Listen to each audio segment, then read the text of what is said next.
या बातमीपत्राचे प्रमुख प्रायोजक प्लॅटिनम मॉल इंद्रधनु सोलापूर. सोलापुरातील सर्वात प्रतिष्ठित इंद्रधनु सोसायटीचा नवीन भव्य कमर्शियल प्रोजेक्ट आता रेल्वे स्टेशनच्या अगदी शेजारी शहराच्या मध्यवर्ती ठिकाणी. दर्शक हो, आता पाहूयात एक सविस्तर बातमी. निवडणुका म्हणजे लोकशाहीचा उत्सवच असतो. संविधानानं आपल्याला लोकशाही बहाल केली आहे. प्रत्येकालाच मतदानाचा अधिकार आहे. मग उद्योगपती टाटा, बिर्ला, अदानींना एक आणि आपल्याला एक असं नाही. त्यामुळं आपल्या शहराचं भाग्य उजळवायचं असेल तर भाजपाच्या हाती सत्ता देणं गरजेचं आहे, असं प्रतिपादन मुख्यमंत्री देवेंद्र फडणवीस यांनी केलं. अक्कलकोट नगर परिषदेचे नगराध्यक्ष पदाचे उमेदवार मिलन कल्याण शेट्टी, दुधनीचे अतुल मेळकुंदे, मैंदर्गीचे अंजली बाजारमठ आणि सर्व नगरसेवक उमेदवारांच्या प्रचारार्थ आयोजित जाहीर सभेमध्ये ते बोलत होते. पुढे बोलताना ते म्हणाले की पुढच्या 5 वर्षात शहर कोणाच्या ताब्यात द्यायचं ही ठरवणारी ही निवडणूक आहे.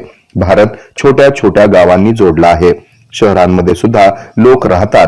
त्यांनाही अन्न, वस्त्र, निवारा या आवश्यक गोष्टी आहेत.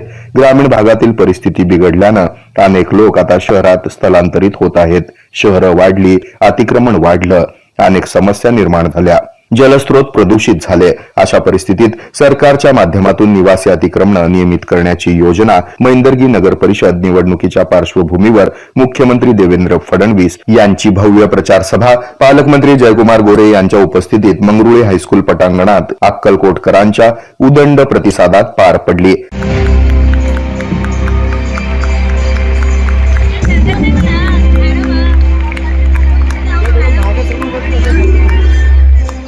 यावेळी अक्कलकोटकरांच्या वतीनं शहरात मुख्यमंत्र्यांचं भव्य स्वागत करण्यात आलं. यावेळी व्यासपीठावर पालकमंत्री जयकुमार गोरे, आमदार सचिन कल्याण शेट्टी, आमदार देवेंद्र कोठे, माजी खासदार डॉक्टर जयसिद्धेश्वर महास्वामीजी, नीलकंठ शिवाचार्य स्वामी, माजी आमदार राजन पाटील, जिल्हाध्यक्ष शशिकांत नाना चव्हाण, शहाजी पवार, अमोलराजे भोसले, उपसभापती सुनील कळके, जिल्हा युवा मोर्चा अध्यक्ष महेश बिराजदार, दिलीप सिद्धे, यशवंत धोंगडे, महेश हिंडोळे, महेश इंगळे, अविनाश मडीखांबे, जिल्हा सरचिटणीस प्रदीप पाटील यांसह नगरसेवक पदाचे उमेदवार आणि कार्यकर्ते उपस्थित होते. या सभेला नागरिकांनी प्रचंड गर्दी केली होती.